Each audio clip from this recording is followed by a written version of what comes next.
this work to try and figure out what he'd done. What are you talking about? He had a gun. He was about to shoot us. I thought we were gonna die. We didn't die. We didn't. He did. Because he couldn't face... Who cares about him? He's nothing.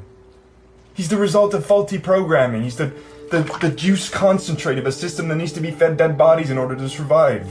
He's boring and predictable, like the most basic code cycling over and over again until all the women are destroyed and the world just burns. What are you saying? I'm saying you want the killer to have meaning, and he doesn't have meaning. He's just a killer. I don't... At the welcome dinner, Sean said to me, you know how they say there are no atheists in Foxhouse? There are no atheists on the moon either. She stopped killing spiders when she came back on Earth. You couldn't harm anything living if you understood how much eternal night there is and how precious little life. And what a shit show stuck down here on Earth, huh? A couple of quotes from the series Murder at the End of the World, the latest arcane creation from Britt Marling and Zal Batman-Gleish. The clips show a dichotomy of viewpoints.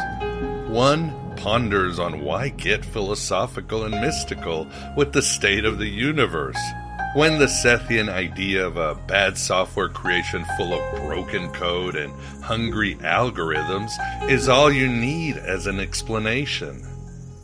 That's the Black Iron Prison for ya. And all the excuses amount to defending an abusive husband or taking the side of a captor in this cosmic Stockholm Syndrome. In the beginning, the universe was created. This has made a lot of people very angry and been widely regarded as a bad move. The other scene is also Sethian, and states that in this vast void we call the universe, there are points of creative light, of miraculous life, and that's what we should focus on, even nurture. You know that quote from Jung. As far as we can discern, the sole purpose of human existence is to kindle a light of meaning in the darkness of mere being. Or as Tobias Churton wrote, Gnosis is the religion of the artist, and the artist is simply man doing what man does best, being a joyful co-creator, manifesting light in the dark universe. We just had a near-life experience. What do you think? I would say that both Sethian dichotomies should be employed in balance, and that's how we not only get out, but restore the multiverse. Chew that philosophical bubblegum while walking theologically. As far as a woman on the moon, I'm sure Ola Wolny has thoughts, and there are already many jokes on TikTok about what would happen. And as far as Murder at the End of the World, it's pretty good content, but not anywhere near the OA. That's my humble opinion. But now you have the dichotomy. Hold on to it and think of the Gospel of Thomas saying number 11. Jesus said, "This heaven will pass away, and the one above it will pass away. The dead are not alive, and the living will not die. During the days when you ate what is dead, you made it come alive. When you are in the light, what will you do? On the day when you were one, you became two. But when you become two, what will you do?" But the advantage to meeting others in the meantime is that one of them may present you to yourself. Your life is yours to create. Sounds like something a high Dennis Hopper would say in the movie Speed, but you get the idea. You are an idea, and I welcome you to AM Gnostic Radio. We don't take prisoners but liberate them, We are not the final authority on anything, but hope to be an endless possibility for everything. You are the final authority, have always been. Divided we stand, together we rise. And we're writing our own gospel and living our own myth. Hitting bottom isn't a weekend retreat. It's not a goddamn seminar. Stop trying to control everything and just let go. My name is Miguel Connor, your Pompadour of Gnosis. Thanks for being here, and thanks for being yourself, your true self, here in the desert of the real. We hold those dichotomies and take that inner journey into the undergrounds of the unconscious for our forgotten dreams and remembered divinities. As Jim Quick said, if an egg is broken by outside force, life ends. If broken by inside force, life begins. Great things always begin from the inside. Is this all real? Or is it just happening inside my head? Of course it's happening inside your head, Harry. Why should that mean that it's not real? Simple as that. And the journey to our true selves is the same as the journey to the most distant star. As above, so below, said Hermes Trismegistus, speaking through Apollonius of Tyana. As within, so without, Hermes further said, laughing at the fall of archons during his age. What he means is Old Testament, Mr. Mayor. Real wrath of God type stuff. Exactly. Fire and brimstone coming down from the skies. Rivers and seas boiling. 40 years of darkness, earthquakes, volcanoes, the dead rising from the grave. Human sacrifice, dogs and cats living together, mass hysteria. We need that spiritual tech to take that inner journey or astral flight to laugh at the woman on the moon while we go to the final frontier. One of the greatest of all spiritual tech is Theurgy. Ready to tap into it as you tap into your misplaced childhoods and paradises lost? Get off my tits! For this, we have the honor of hosting at the virtual Alexandria, P.D. Newman. He will discuss his new and amazing book, Theurgy, Theory and Practice, The Mysteries of the Ascent to the Divine. This will likely be one of the best interviews of the year, as you will likely agree. But by Odin's dingleberries, we did a bit over an hour. Daniel was negotiating thunderstorms that shut his power off at times, while I was negotiating a snowstorm that was, yes, shutting my power off at times. We had to reschedule a few times that day, and the connection was bloody wonky. Yet we did put in our hearts and souls, as you will also likely agree. Let's go, on board, let's go.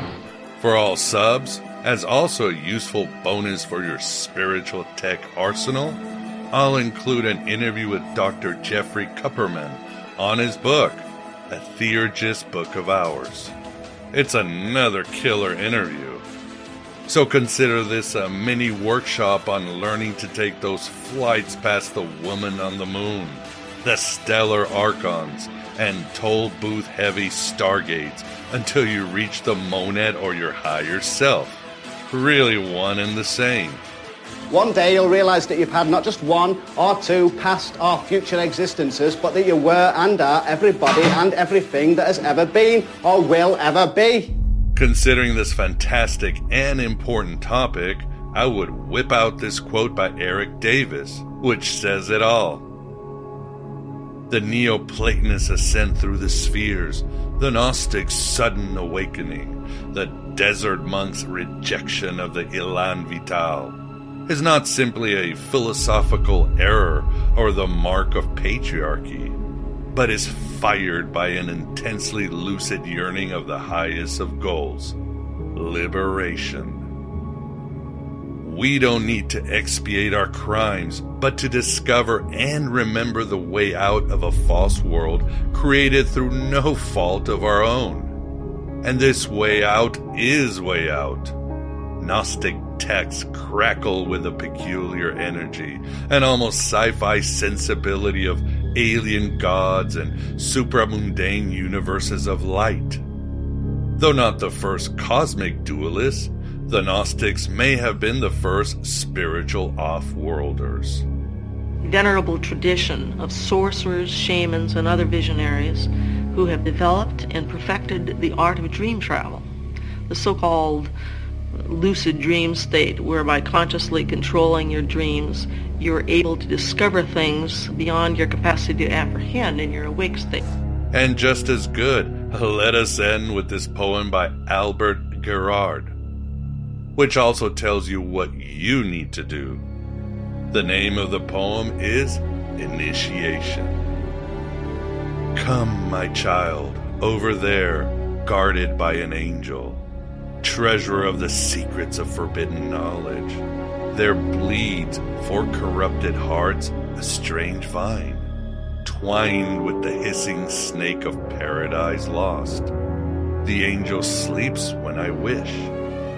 Come, my beautiful child, eat with wanton teeth the clusters where my mouth has bitten. Tomorrow you will know the cost of the wine and the power of the vintage your elder has sold you. You will watch yourself act and think and live.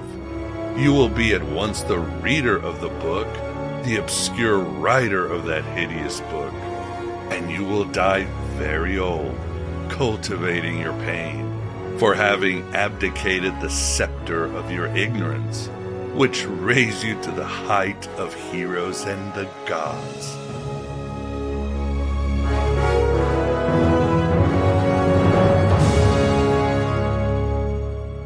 Of course. I remember that every atom in my body was forged in a star. This matter, this body is mostly just empty space, after all, and solid matter? It's just energy vibrating very slowly, and there is no me. There never was. The electrons of my body mingle and dance with the electrons of the ground below me and the air. I'm no longer breathing. And I remember. There is no point where any of that ends, and I begin. I remember I am energy, not memory, not self. My name, my personality, my choices all came after me. I was before them, and I will be after, and everything else is pictures, picked up along the way. Fleeting little dreamlets printed on the tissue of my dying brain. And I am the lightning that jumps between. I am the energy firing the neurons, and I'm returning. Just by remembering, I'm returning home. It's like a drop of water falling back into the ocean, of which it's always been a part. All things, a part. All of us, a part. You, me, and my little girl, and my mother, and my father. Everyone who's ever been. Every plant, every animal, every atom, every star, every galaxy. All of it. More galaxies in the universe than grains of sand on the beach, and that's what we're talking about when we say God. The One. The cosmos and its infinite dreams. We are the cosmos dreaming of itself. It's simply a dream that I think is my life every time. But I'll forget this. I always do. I always forget my dreams. But now, in this split second, in the moment I remember, the instant I remember, I comprehend everything at once. There is no time. There is no death. Life is a dream. It's a wish. made again and again and again and again and again and again and on into eternity. And I am all of it. I am everything. I am all. I am that I am. This is the Aeon Byte interview, and with us we have the pleasure of being joined by P.D. Newman to discuss his book, Theurgy, Theory and Practice, The Mysteries of the Ascent to the Divine. P.D., or may I call you Danny, how are you doing? I'm doing fantastic, and yes, you may call me Danny. Thank you so much for having me on. I'm a big fan. Oh, well, thank you very much. Yeah, I really enjoyed your book, and I got a lot of good insights, and I know any reader is going to find something valuable for either your scholarly or practice life. So, and with us too, we've got the Moondog Vance. Vance, how are you doing? Oh, I'm fine. I've got the urge for theurgy this morning. There you go. All right, Danny. Well, so tell us a little bit about how you came to write this wonderful book. I've been involved in Freemasonry and Rosicrucianism and Martinism, and those practices really piqued my interest in terms of ritual theory and rites of passage in general. And at some point, I turned my attention towards the grimoire tradition and working through and kind of digesting the Solomonic grimoires. You start to see real quick that the word theurgy is thrown around a good bit. And while I do think what they're describing in there could be qualified as theurgy, it didn't seem to match up with what I was reading when I decided to go back to the origins of theurgy, into the Chaldean Oracles and the Platonists and Neoplatonists. They seem to be describing very different things. And the conclusion I came to was that in the case of the grimoires, it seems like what they're doing is they're basically taking household Greek religion and trying to kind of conform it to the rituals in these grimoires. And the Christian symbolism gets switched out for Greek household religious symbolism. And again, I think in some of those cases, you could argue that it meets the criteria of theurgy. But once I looked at what the theurgists themselves were saying, and in particular, the fact that in their minds, what they were doing could be discussed in terms of Homer, for the theory and the practice of theurgy, they consistently explained it in Homeric terms, which is paradoxical, especially since there's no evidence of the word theurgy existing prior to the 2nd century after Christ. And Homer, of course, is way before that. And the worldview presented in the Homeric epics and the picture of the soul we get from Homer is very different than the one that we get from Plato and the kind of the metaphysical unpacking of Plato in the Neoplatonists and the Chaldean Oracles. So that's what really got me looking deeper. Was I wanted to take these theurgists at their word and say, well, why do you think? And do you have justification for projecting or finding this type of a practice in Homer? No, that makes sense. Yeah, it reminds me who recently interviewed Dr. David Litwa, and he was talking about how the Essenes were tapping into Homer in a sort of reverse exegesis to find out insights. And obviously Simon Magus and his mythology and theology is very dependent on Homer sort of taking what he needed. But as we unpack your book, the audience probably wants to know, well, what is theurgy? I know you write in your book, quote, Theurgy is a process of anabasis or magical ascent whereby practitioners such as the Neoplatonists, including Porphyry and especially Iamblichus and Proclus, achieved henosis or mystical union with a deity, the demiurge or the one. Is that a good definition, or should we add a little bit more? I think that's an adequate definition. And the word itself is a combination of two Greek words, one meaning God or the gods, and the other meaning to work with or the work of. So it's essentially God work, and any number of ways you can kind of combine those two ideas. So we could see it as the practitioners work with the gods, or the gods work through the practitioners. But in any case, what it basically amounts to is this what is called anagoge, this return of the soul towards its origins and eventual union with it through this process of anabasis, this a spiritual ascent through the various levels of the heavens.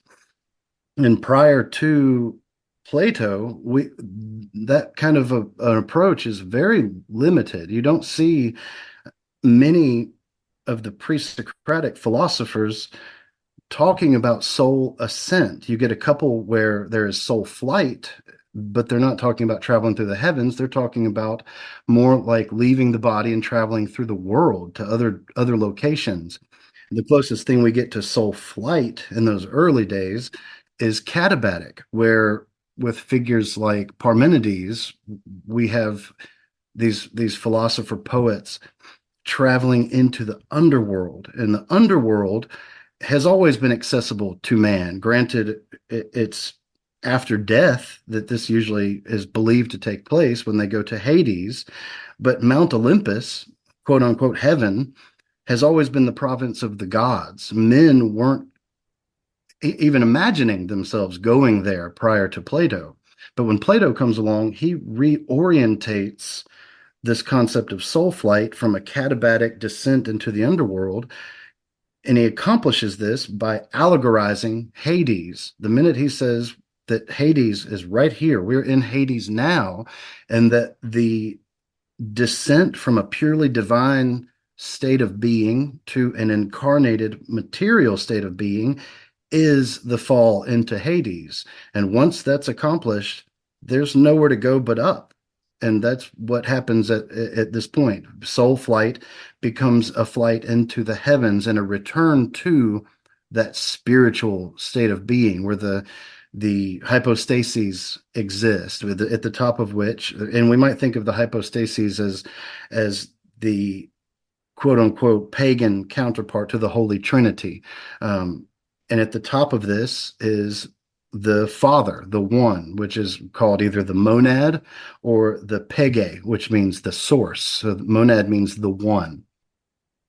Makes perfect sense. And yeah, it's interesting. When I read Anabasis, I'm already thinking of Xenophon's Anabasis, which is this great story which the movie The Warriors is based off. But I guess The Warriors, it was Greeks trying to escape the Persian Empire, just like the Warriors were trying to escape through New York. So it's it's got different levels. Well, I guess Daniel, the question would be, what would separate the spiritual tech of Theurgy to something like the ascent of Mithras in the mystery religions, or as you talk about the Gnostics and Gnosis? You mentioned Birger Pearson, a past guest and a translator of the Nag Hammadi library, who thinks that the Gnostic ascent is very close to Theurgy. What would be the differences or similarities? I'm in total agreement there. The Mithras mysteries, the Mithraic mysteries, we don't know a whole lot about them. We know enough about them to get some basic ideas. And when we analyze the Mithrae, for instance, the various caves and structures in which they would conduct these rituals, there's plenty of evidence that their model of heavenly ascent is the same as this theurgic model that Porphyry presents in his commentary on book 13 of Homer's Odyssey, which is what he calls the cave of the nymphs. And the Gnostic model is naturally similar too. We know, for instance, from Porphyry, who was Plotinus's student. Plotinus he's considered the father of Neoplatonism. And when he was head of his academy, there were Gnostics circling his school that were involved there. And Porphyry lists a number of texts that were circulating at this time that verge on theurgic literature. And it's interesting because we didn't have examples of these texts outside of those titles until the Nag Hammadi texts were discovered in 1945, I believe. And then we see, oh, not only are these books real, this is what they say.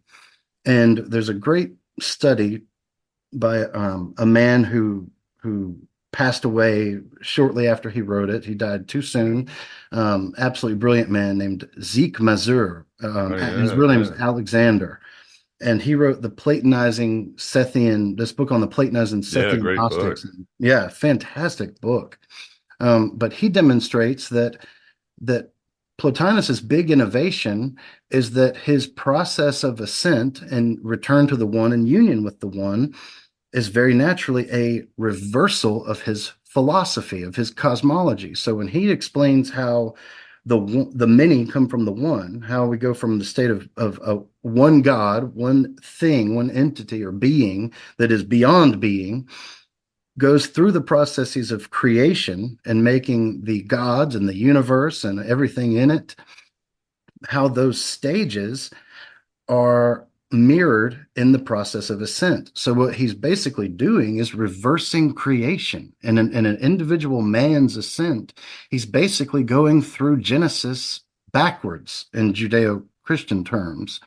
And the problem that Mazur uncovers when trying to kind of piece all this out is that there's an anomaly in Plotinus's model, that on the return there's this stage in the process that does not have a reflection in the cosmology, and that only makes sense with recourse to these specific Gnostic texts that were circulating in his academy. And it has specifically to do with what he calls the autophony. It would take up our entire time to go through that whole argument, but long story short, yes, absolutely. The Sethian Gnostics especially were practicing what we could definitely call theurgy.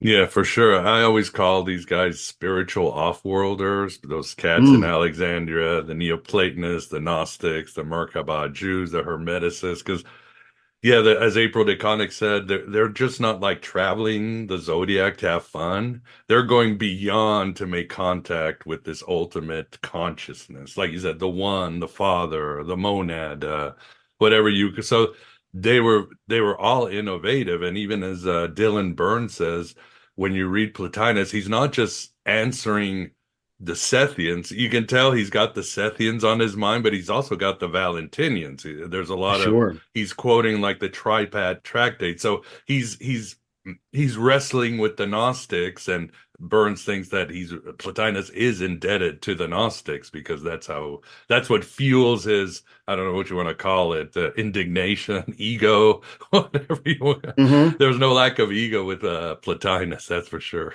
That's right. That's right. He's a character, and and he does cover his bases well with his section on, against the Gnostics and his Enneads. But to be fair, his worldview is fairly dualistic. He does see matter. He uses the word. He identifies matter as evil. And that's pretty close to the Gnostic dualistic model. But what he has difficulty with is the conception of the demiurge as evil, as this kind of the blind idiot god of some Gnostic schools. But this picture of the demiurge, I think, is a natural outcome of the circulation of Plato's Timaeus, which is where we get the demiurge, that the nous anthropomorphized and organizing the cosmos and creating the world soul and animating the universe. We get this picture of him as demiurge, of course, means the builder or the craftsman. And when Freemasons pray to the great architect of the universe, this is what they're praying to, is this immanent aspect of deity, not necessarily the transcendent aspect, which is arguable. That how can we know that that has anything to do with us? It's transcendent, it's beyond us. But when you have that picture floating around among a group of religious practitioners who look to Genesis, the Hebrew book of Genesis, as scripture, that book starts to look a little bit different. Because in the first chapter, we have man created as a hermaphroditic spiritual being, and he's created by Elohim. And Elohim is problematic in its own right, because not only is it a plural, so it could mean gods, but it's a feminine plural. So it's arguable it means goddesses. And by the time we get to chapter 2, Elohim disappears. And Elohim in chapter 1 is translated just as God. When we get to chapter 2, the deity referenced is Tetragrammaton, Yahweh, Jehovah. And it's translated in the King James Bible as Lord God. But this figure then creates man of the dust of the ground. And for the Gnostics, this was an indication that it's a second figure, a demiurgic god, who has now trapped the hermaphroditic spirit created by Elohim in matter, created it of the dust of the ground, trapped it in matter, and then separated the feminine component from it in the form of Eve. And that once you get that clicks, you can see how the demiurge went from this Platonic craftsman to the Gnostic evil ruler, right, by looking at Genesis in these terms. And this has always been really fascinating to me, because I think that's a valid reading, even if it's clearly not what the author intended. No, I think that's really well said. And yeah, Plotinus does talk bad about the body. And then even Plato, sometimes it's hard. It's like one book, he'll say, the creation is good, but then in the other one, he'll talk about the body's a prison. And I tell people, just embrace the paradox and the ambiguity. You're going to miss the forest from the trees if you try to figure out where these people stand. That's right. Yeah. I think there's evidence that the chapter 1 and chapter 2 are different authors, because if you notice the way they break chapter 1 and chapter 2 up, it's fudged so that they moved, I forget which way it says, they moved the beginning of chapter 2 back so that it looks like it's supposed to be the same, flowing thing, but it's not. Interesting. Yeah, I wouldn't doubt that. As many epochs and eons exist in the production of those texts, I wouldn't doubt that one bit. And there's no shortage of traditions of writing in the name of the person whose spirit you're writing in. People write as Hermes or as Moses. Right. And in regard to the Platonic texts and the paradoxes inherent in them, I've always found Iamblichus's argument fascinating. He makes the argument that there's a specific order you're meant to read them, so that you start with that soma sema argument, the body is a prison kind of thinking, and work your way up to the more transcendent doctrines that returns matter to its spiritual place. So it's almost like with alchemy, where the carrot is dangled for the initiate that, you're going to get to make gold. And they don't find out until they accomplish this that gold was a metaphor the whole time, kind of thing. Now, granted, there are plenty of schools trying to transmute base metals into gold, but I don't think that's what Zosimos was up to. No.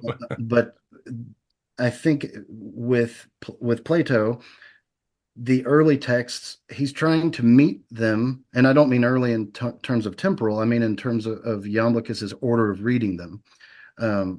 He's trying to meet the novice where he is and give him something he can relate to, and then walk him out of it. No, that makes perfect sense, because even as Christian Bull was saying, you look at the Corpus Hermeticum and people think, oh, the Hermeticists are all so lovey-dovey and love and light, but no, it's half of it is very dark. Evil spirits, the body, you're trapped in archons, and so he posits that it might have been the same as Iamblichus, that the initiate starts with like, oh, the world sucks, you're trapped and all that. And then you get the Father, the news, the rising. Or it could have been the opposite. You start in delusion, the world's a great place. And then they pull the rug, is like, no, you're trapped. You got to get out. So right, that's that pessimism argument, that the apex of the Hermetic system was this sort of pessimism. But I think both Shaw and Bull, and if I recall correctly, even Hanegraaff, they refute that and say, no, the pessimism comes at the beginning, and you work your way up to this, the world really is a unique, phenomenal place to be. Yeah, all will be well if you wake up and take the journey. That's right. That's right. So it seems that maybe the source code or the trigger for these spiritual offworlders, as I call them, might be the Chaldean Chronicles, right? Could you tell the viewers a little bit about it, who might not know? About the oracles? Oh, sorry, Oracles. Yeah, I said Chronicles. My mistake. No, that's okay. That's okay. We're on the same page. So the Chaldean Oracles, they were written by a father-son team of what we would now call theurgists, but of course prior to them that word didn't exist. They might have been called practitioners of Goetia or magicians.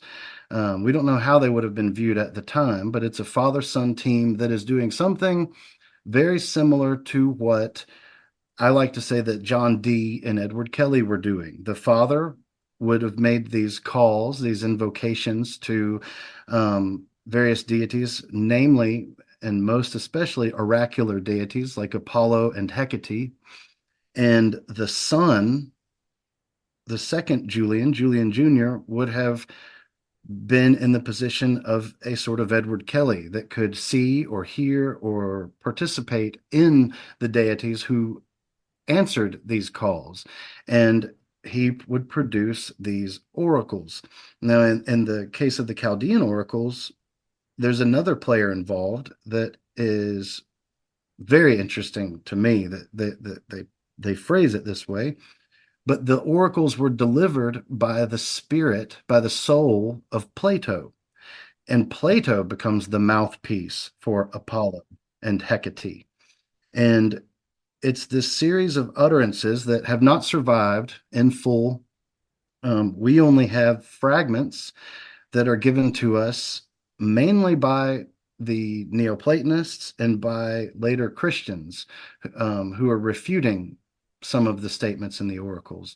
But they basically paint a picture of the cosmos that is very similar to the metaphysics in Plato's Timaeus dialogue, and lay the foundation for practical theurgy and how you would accomplish something like that. And do you see their source? What part of the world did this come out of? Well, the father is often called Julian the Chaldean, and the son is often called Julian the Theurgist. But we don't know if they were actually Chaldeans. Back in that time, because of the association of astrology with the Chaldeans, which was the true Chaldeans, it was their art. Because of that close association, basically anyone who discussed an astrologized cosmic view of the world became labeled Chaldean. But that being said, the oracles themselves are constructed in the Homeric model. They're in dactylic hexameter. In a lot of cases, they're employing Homeric Greek. which is different from modern Greek. So they seem to be straddling the fence there, have one foot in Chaldean world, whether that's an imagined Chaldean world or not, we can't really say. And the other foot is firmly within the Greek poetic tradition that we also see Parmenides, Xenophanes, Empedocles. They also wrote in the same way, the dactylic hexameter. And dactylic hexameter is how all the oracles were produced. If you had been around at the time and went to Delphi, for instance, the priestess, the Pythia, would enter her frenzy, her state of mania, and she would pronounce an oracle that was spontaneous and not organized, but those priests would take it and recast it in dactylic hexameter, because that was seen as the language that the gods spoke in largely. And so dactylic hexameter is firmly part of this tradition, and Chaldean oracles are in that meter. Makes sense. And why do you think Hecate is so important to the Chaldean Oracle and theurgy in general? I mean, what I'm assuming she is in Homer. She's a psychopomp. She is obviously, yeah, again, she's a psychopomp. She leads Persephone. She's a helper like Hermes in the Homeric epics and all that. Mm-hmm. Is that it, or what else? Hecate is an anomalous figure right from the beginning. Mm-hmm. And one of the earliest examples we have, because Homer survives in a number of different forms. It's not just we have the Iliad and the Odyssey. These things exist written down by different people at different times.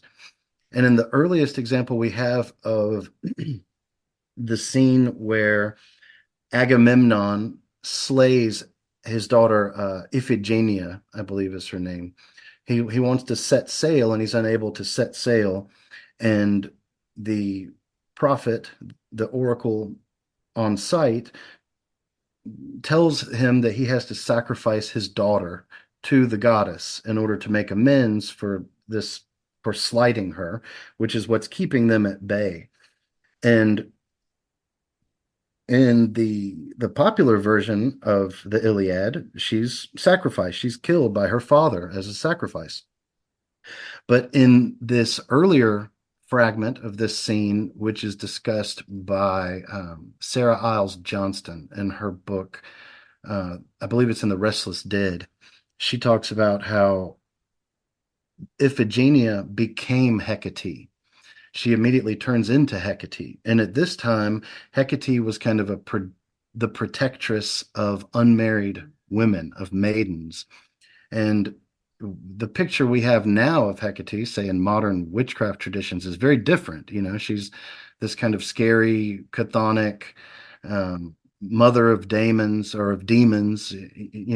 but back then she was viewed very differently. But this protector of young women, that begins to make sense when we look at her role in the Eleusinian mysteries and her role in comforting Demeter when Persephone has been abducted and taken to the underworld. And there's, of course, multiple versions of that myth, where in some of them, Hermes is sent to get her out and bring her back to the land of the living. And another version, Hecate herself goes down there and gets her. But that makes Hecate, like you just said, psychopompic, whereas for the Greeks, that's normally a job for Hermes, or if we're talking about the Chaldeans, it's a job for Venus, which was Ishtar or Inanna, who descended into Ker, the Mesopotamian version of the underworld. And she's able to get back out again. That's the trick. Any man can get in the underworld. The trick is getting out again. But Hecate has that quality. And this gives her a liminal quality, a liminal aspect. And so she is seen as kind of a buffer between two opposing states of being. And in the Neoplatonic model, the world soul, who in the oracles is conflated with Hecate, the world soul is Hecate. Suke, soul, is this buffer between the nous, the intelligible world, the demiurge, and the hylic world, the material world. And it becomes this sort of womb that the forms pour themselves into in the form of logoi, seeds, that then are birthed into this world as actual beings and entities and things and qualities. And in the Chaldean Oracles, she has this twice over. In some fragments, it looks like three times over, where she's discussed as being this girdle, this membrane that exists not only between the hylic world and the intelligible world, but there's a second Hecate, which we could talk about it as a second Hecate or a second role of Hecate or one of her functions, but she also separates the monad, the one, from his intellect, from the second party of the hypostases. So she gets elevated because of this liminal aspect. She gets elevated to kind of the bridge that connects all the disparate parts of reality into a working whole. And that, which makes sense when she's thought of as the world soul, because each of us have soul, but we have soul to the degree that we participate in the world soul. And she becomes like the glue that holds all this together and makes it move as kind of one unit. Wow, that's really well said. Yeah, it reminds me of how the Gnostics in like the Gospel of the Egyptians and others will split up Sophia, and she has similar roles to the Hecate. And so this was going on for sure. And it's interesting too, Daniel, because I made this remark and Sorita Deste agreed with me. And if there's anybody who knows about Hecate in this world, it would be her.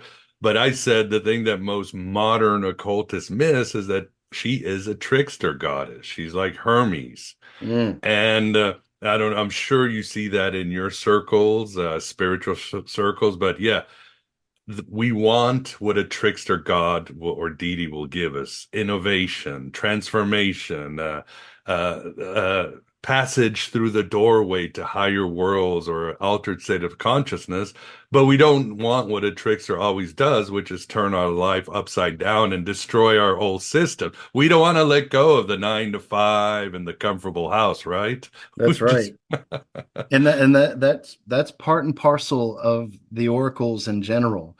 I'm sure you're familiar with Peter Kingsley's book on Parmenides, where his people, they have to leave their home and they don't know where to go, so they go to the oracle, and she tells them that they have to go to this certain place, and well, that's how they understand it, but it ends up being that they've acted on what they were sure she said, for all this time, and everything has just gone to shit until they finally encounter this stranger that, he's like, "What are you doing here? You can't grow food here. What are you even doing?" And they tell him, "Well, the oracle told us, and this is what she said." And he laughs and he says, "Oh no, you just misunderstood. That's a play on words. What she really meant is this." And once they act on that interpretation, which was not the obvious one, everything becomes peachy, and back to life as expected. But it's that trickster element of, you better be careful what you wish for, because you just might get that. Yeah. It's there's no free lunch in this universe as much as people want to believe it, and the other universes too. And Vance, what do you think? Do you have any questions? How urgent is your theurgy? Always urgent. Yeah. Danny, I was wondering, the theurgy, is there an aspect of theurgy where it's similar to magic, where they use the gods to affect changes in the world as well as, ascending? Well, it depends on which theurgist you ask. Iamblichus is very quick to make a strong distinction between theurgy and any of the other magics, which thaumaturgy, magia, goetia, all of these things. he really spends a lot of energy making sure we don't mistake theurgy with those things. But that being said, the methods of the theurgists are very similar, if not identical, to those we find in the Greek magical papyri.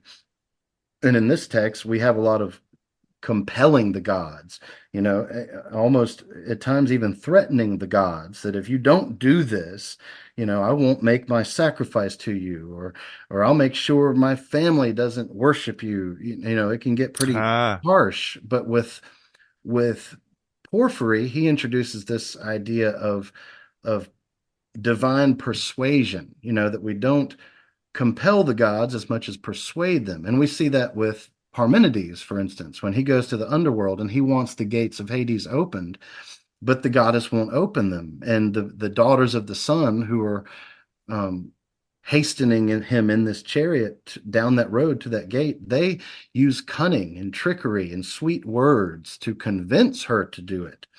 And so there's a fine line there.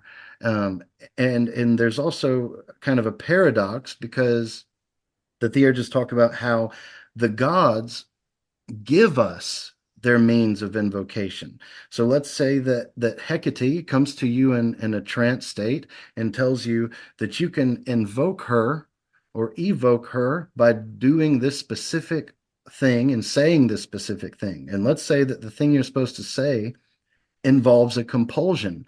Well, it's not outside of the realm of possibility and the theurgist's way of thinking that the god can tell you to command them. They can tell you to compel you to do things. And if that's the case, it's fine. But outside of that, they will readily admit it makes no sense to compel a god to work for you. So it's a matter of style, I guess. It really is, yeah. And the divine persuasion, that's one thing that Crystal Addy, in her book on divination and Neoplatonism, the Oracles of the Gods, she points out that in Porphyry's On the Philosophy of Oracles, that he talks about that as being part and parcel to the way this model works, the way theurgy works. But so, yeah, it's nuanced, I guess we could say. Okay. Yeah. By the way, before I mentioned about the two books of Genesis, where the first one is obviously kind of benign and more like the monad, and the second one is definitely the demiurge. The second chapter includes the last two verses of the first chapter, except that they've moved chapter 2 back. In other words, thus the heavens and the earth was completed by the seventh day. That's the beginning of chapter 2, but that's the end of chapter 1. I got you. Yeah. Yeah, and then the fourth verse of chapter 2 is, this is the account of the heavens and the earth when they were created. So that's obviously the beginning, the real beginning. It seems like two different models that are both equally valid, probably because of how long they've been around and how widespread they are, that are competing. Right. But they don't want to see them as competing. They want to rectify them in a way. But it certainly led to some interesting cosmologies when we get to the point of the Gnostics, especially with the figure of the serpent entering that garden and convincing them to eat this fruit that the second deity says, if you eat that, it's going to kill you. And of course, the popular explanation is, well, it didn't kill them immediately, but it invited death. They would have been immortal otherwise, but the snake is quick to say, see that it did not kill you. It opened your eyes. Now you know that you are just as valid as that God, because both of you descend from the Elohim that we mentioned in chapter 1. Becomes a very, very just fascinating kind of cosmology, and the role of the tree, that fruit, has all kinds of implications for psychedelic research. And the ambrosia, the nectar of the gods. That's right. Yeah, soma. All that those drinks that are also gods, that are also sacrifices. It gets pretty complicated, but it's easy to see how that same kind of thinking feeds into the Christian mythos. When Christ at the Last Supper, he's telling them to act in theophagy, eat my body, drink my blood. And I was just speaking with someone else about this same phenomena, that in this scene, when Christ says, "This do in remembrance of me," the word he uses for remembrance is a conjugation of anamnesis. So anyone educated in Plato, educated at all, because being educated at the time meant being educated in Plato, anybody educated that would have heard that at the time would have immediately thought, not only is he talking about Plato, but he's telling me that by doing this, it will cause me to have some remembering of the divinity of my soul. Really kind of changes the whole dynamic with that verse. Wow. Yeah, and most scholars pretty much agree that Genesis 1 and 2 are different. And the first one is a creation of the hermaphrodite, and probably another tradition, two different, there was maybe a cult of Yahweh and a cult of the Elohim. But you mentioned drugs, Daniel, and I love the work you do in your book because obviously the Gnostics, there's a good evidence they were using some sort of mind-altering substance from Marcus the Magician to, as you bring up, that plant I can never pronounce in the Book of You, that what Pliny the Elder used it to summon the ghost of Homer. Yes, there's that's so a much fascinating more. one. It is, and I didn't even know this one, but people have said that the Ophian Christians or the Ophites use a white oil from the tree of life. That could be a entheogen. Do we have anything on the theurgists, you think, doing entheogens, or are we just speculating right now? Well, we have Iamblichus mentions pharmaca in his De Mysteriis, and pharmaca is the word that in the Christian Bible, for instance, gets translated as sorcery. Right. In its earliest usage, pharmaca meant the use of plants for magical purposes. Now later, it came to mean any magical act whose mechanism of affecting that magical act is unseen, and a drug qualifies there. But in the earliest days, it was specifically magical effects created from the use of drugs. And if we look at fragment 224 of the Chaldean Oracles, it's a recipe for statue animation, particularly for animating a Hecate statue. And it calls for savage rue. You're to construct this thing out of savage rue. Well, savage rue, Pliny the Elder tells us that rue has two forms. There's wild or savage rue, and then there's cultivated rue. Cultivated rue is ruta graveolens, which is used as it's added to wines in Roman times to increase the bouquet.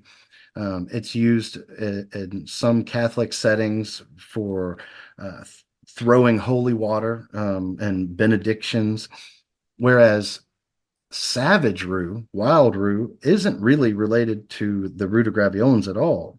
They believed it was, but it's not. It's actually a plant called Paganum harmala, and this is also known as Syrian rue. And this substance is often burned as incense. It's consumed. What it is a monoamine oxidase inhibitor. And not only is it psychoactive in its own right, but when it's combined with tryptamine hallucinogens, such as dimethyltryptamine or even psilocybin, it increases their action, sometimes makes them orally active, where previously they wouldn't normally have been. And in the case of psilocybin mushrooms, it triples their effects. It makes 1 gram feel like 3 grams. And this is the main ingredient used in the construction of this statue. Now, there's a potion of immortality that is associated with I always mess this guy's name up, Mithridates, this emperor who is obsessed with becoming immortal.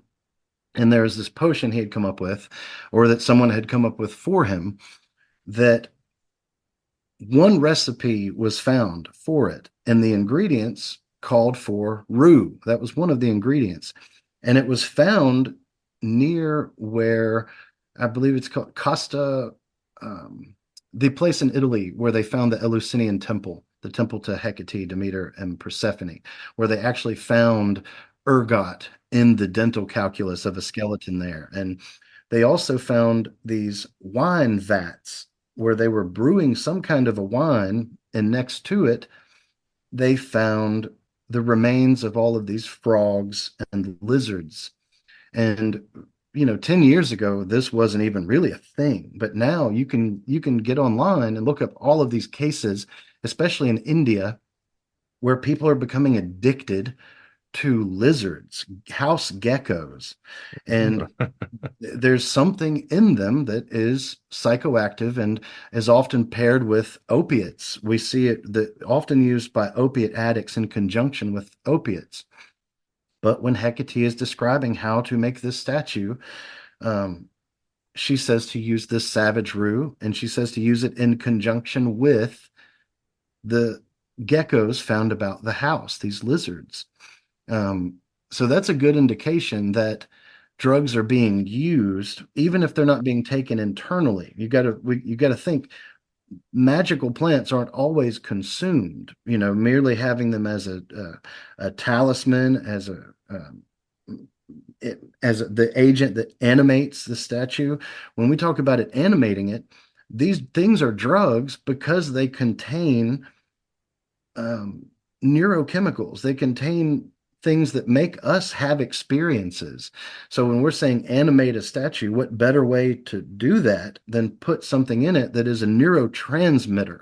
You're literally giving it mind in a sense. But were drugs consumed? Well, as you mentioned with the white unguent of the tree of life, what they're doing with that soul ascent going up through the various levels of the heavens, that's a theurgic model that comes straight out of Porphyry and that worldview of the soul leaving the body. To have it be affected by the rubbing of this ointment on the body is a clear indication that that ointment was probably hallucinogenic.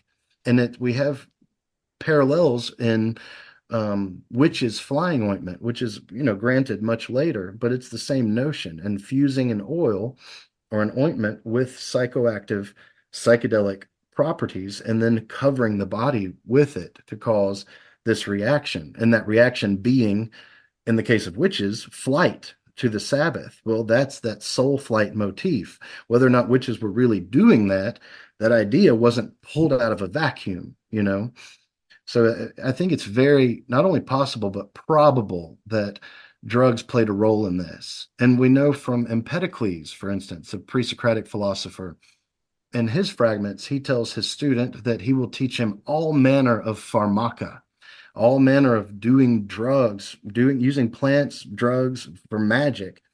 And he follows this up by saying, and I'll teach you how to take the strength or the soul of a dead man out of Hades and bring him back up here to earth. Well, that sounds a lot like that cynocephalon plant in the book of Jude, where they hold this plant in their mouth that also, according to Pliny the Elder, was used to conjure the soul of Homer out of Hades. Very, very close. And in my thinking, probably there's a good case it's the same plant. So does this mean all those animated statues are actually just animated in their drug trips? I always wondered about animated Well, stuff. it's not like Talos and Jason and the Argonauts where the statue turns his head all of a sudden. Yeah. It's more the animated with the statues, Daniel, that's just bringing the god into the statue. Right. But there are accounts of it having taken movement after that. Oh, so it is like Talos and Jason and when Proclus, there's one story where he animates a statue of Hecate in her temple, and this causes the statue to smile and torches light up from behind her. She comes alive. And there's a great lecture online by Hanegraaff where he's talking a lot about statue animation and shows how in this process of animation, oftentimes incenses, which in theurgy, they're the suntamata, the tokens of these gods. They each have their own incense, just like with modern magic, where every god has correspondences. The only difference being that in the theurgic model, it doesn't correspond to the god. It is the god, only kind of in a fractal form, a manifest form. But he points out that these incenses that are burned in the process of animating these cult statues are oftentimes entheogenic and psychedelic. So there's a good chance in those cases that they did see these statues do any number of activities, Get them to clean our house. That would be nice. Take some compelling, some persuasion. Yeah, exactly. I wonder what they would have thought of robots combined with AI these days. AI-enabled robot, that would definitely qualify as an animated statue, right? Mm-hmm. And we see that in Homer even, where I believe it's Hephaestus. He constructs these different robots. He constructs one for a king. There was two of them, two golden dogs that patrol his castle, his kingdom, just like a real dog. But he's made them, and they move around and have autonomy. And there's another one where these golden girls, golden women are made that for the person interacting with them, they could not tell that they weren't ensouled, that they basically were ensouled, animated, which is what anima means. Anima puts soul into it. So that's a very old idea.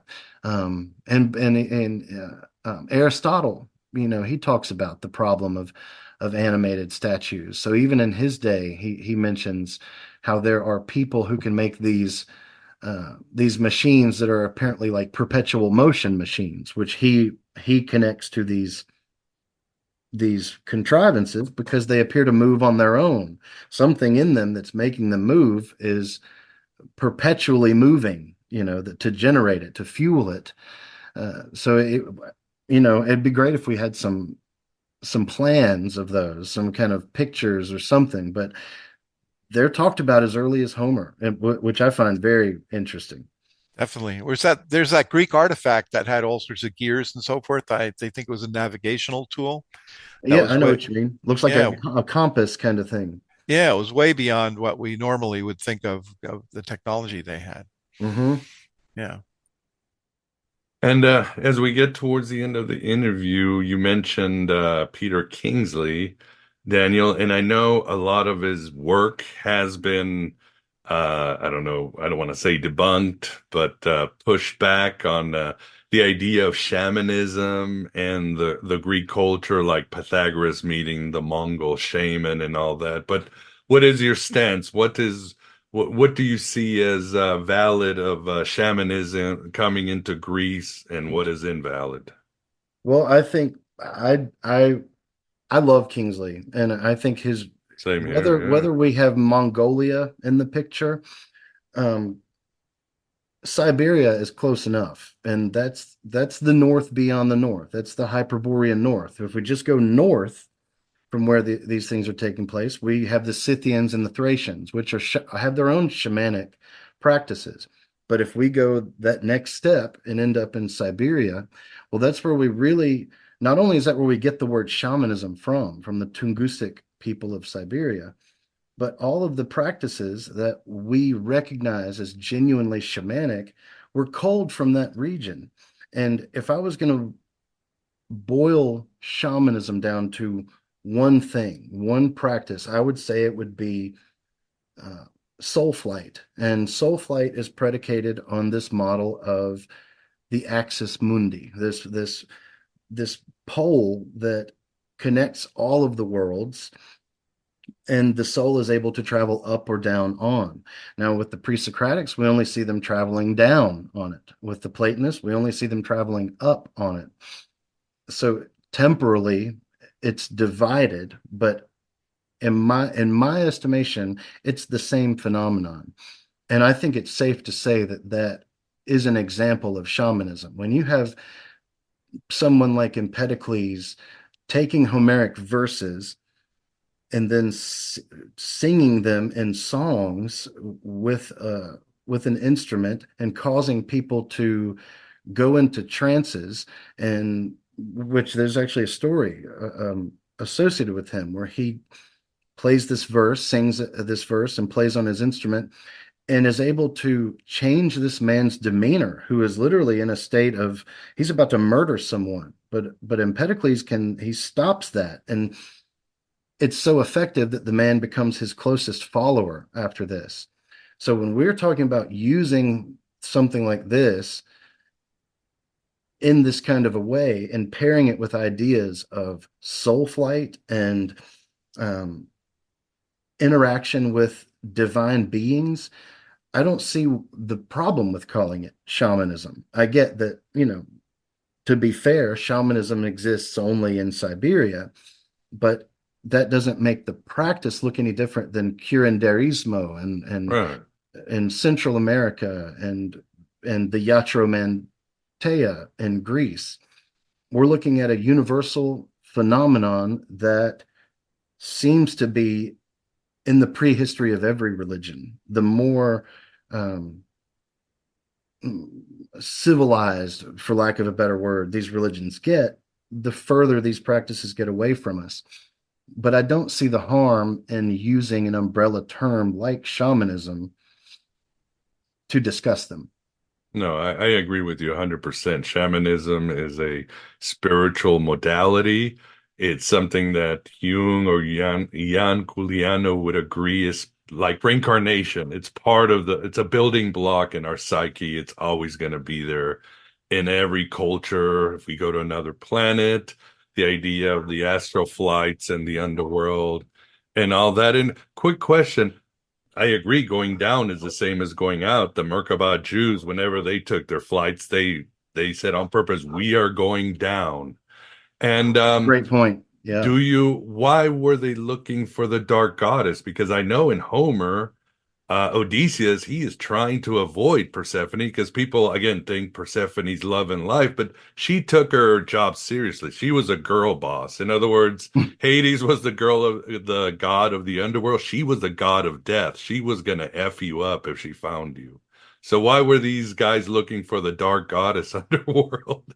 I think in their model, Olympus is off limits. Man just doesn't go there. We take it for granted in a post-Christianized world where, my father's house has many mansions. When Christ descends to Hades in the Christian creed and releases the people down there, he's doing two things. First, he's confirming the Greek cosmoconception by saying Hades is real because I'm going there.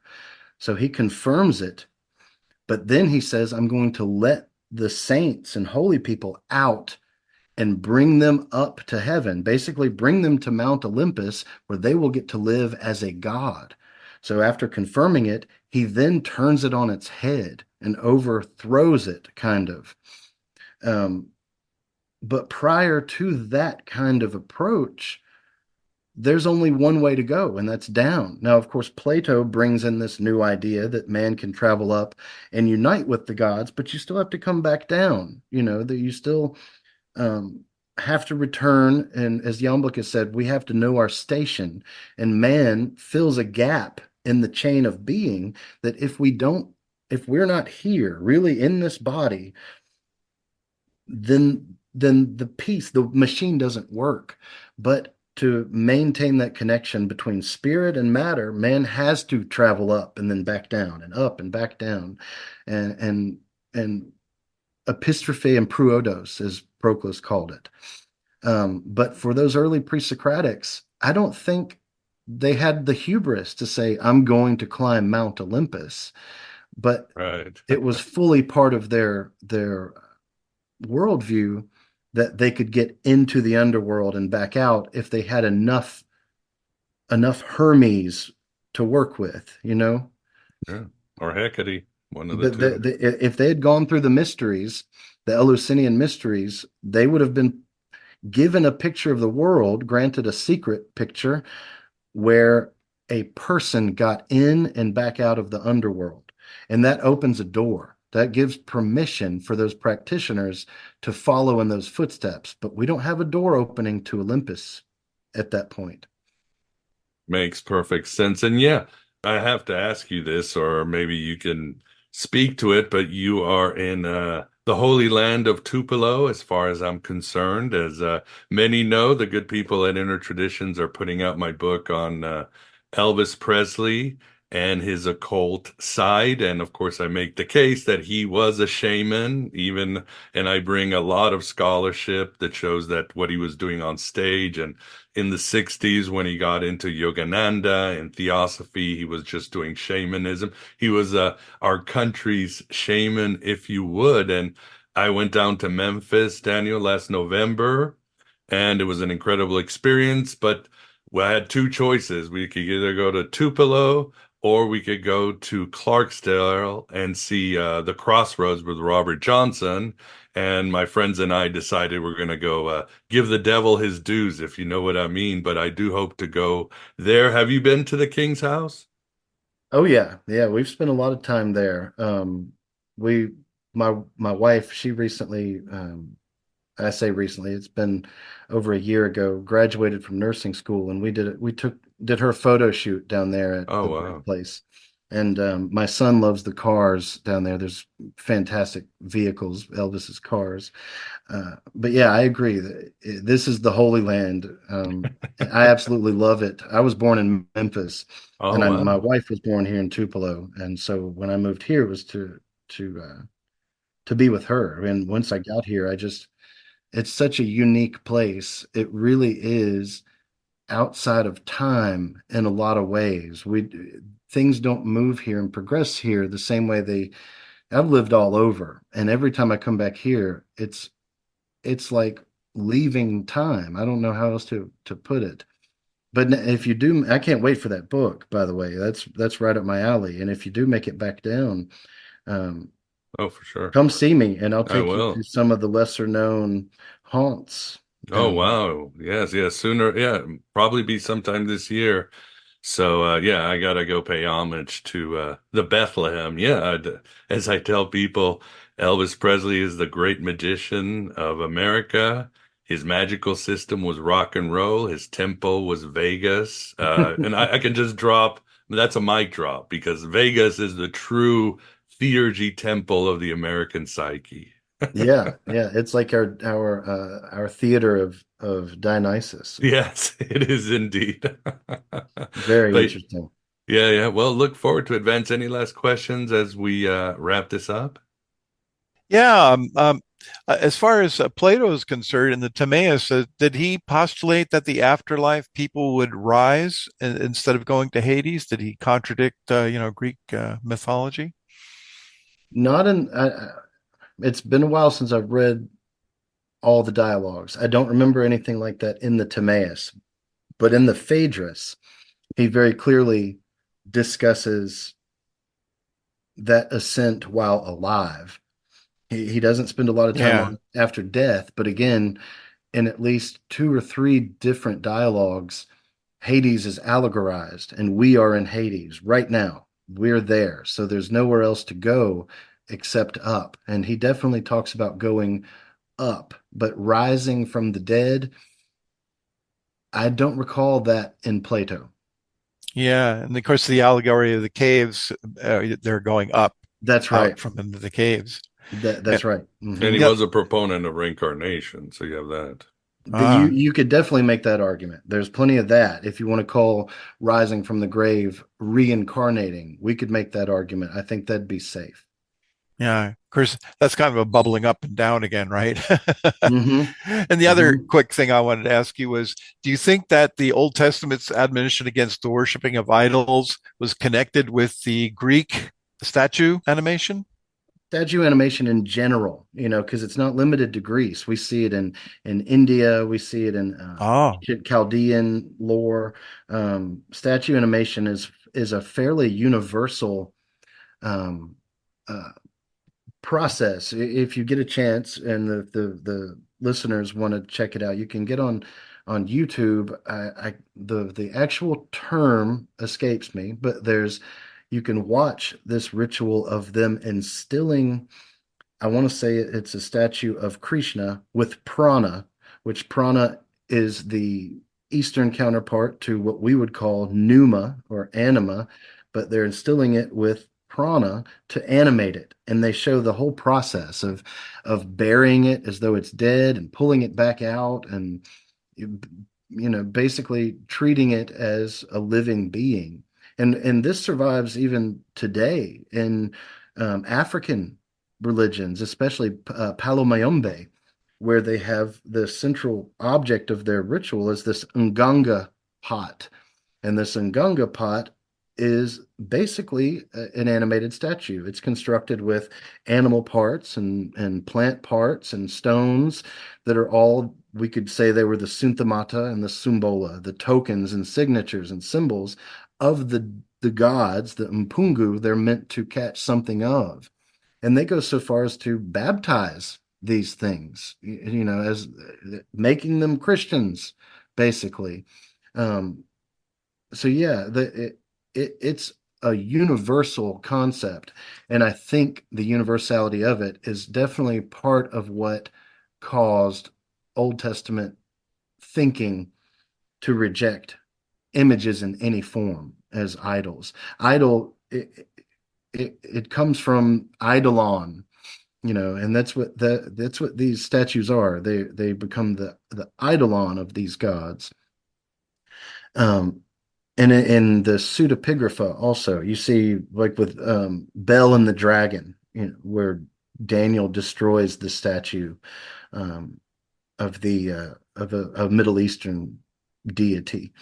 The same kind of thinking. But yeah, I think you're correct. That's safe to say that all of this influenced that reaction. Okay, thank you. Yeah, I guess the Hebrews are kind of party poopers with respect to that. Awesome. And I definitely recommend people to get Theurgy, Theory and Practice. There's so much more. Daniel goes on great tours of the he doesn't leave out the Hermeticists and other ancient mystics, and he really takes us on a great adventure. And where, outside of people buying your book, do you have a website or somewhere you want to send people? I have a consulting company that we're in the process of getting a website up for Helios Consulting. But until I get that up, if listeners want to keep up with my research, and I've got a terrible book habit, so to get more books, I sell the old books and I just burn through them, and I post those for sale for anybody who would be interested on all of my platforms. So you can find me on Facebook, Instagram, and on X as PD Newman. And feel free to reach out to me with any questions or comments, because I absolutely love to nerd out on this stuff. Awesome. Well, thank you very much, Vance. Thanks for keeping us company. Oh, it's great. Now I know the way back up to the Pleroma, huh? That's right. All right. Well, Daniel, thank you very much for coming on the show. Really enjoyed it. And thanks for bringing this book, and good luck with all your projects. Pleasure. Thank you so much for having me. It was an absolute pleasure to meet you, gentlemen. Likewise. Same here. And there you have it, ya shining crazy diamonds. Daniel is killing it with his work. I'm sure the urge to theurge must be swelling within you. For all subs, don't go anywhere. As mentioned in the intro, twin storms disrupted our interview, even as Daniel and I were on opposite parts of the country. So, as a bonus, I'll include an interview with Dr. Jeffrey Kupperman on his book, A Theurgist Book of Hours. It's another killer interview. Consider this a mini workshop. For all non-subs, please become a patron at Patreon, an AB Prime member, or a Red Circle subscriber for the important and almost necessary bonus if you want to grasp Theurgy and Neoplatonism fully. And it does help grow this red pill cafeteria. Don't forget the virtual Alexandria Academy and the new Gnostic Tarot, which has been selling very well. For all subs, let us to our bonus with Dr. Jeffrey Kupperman.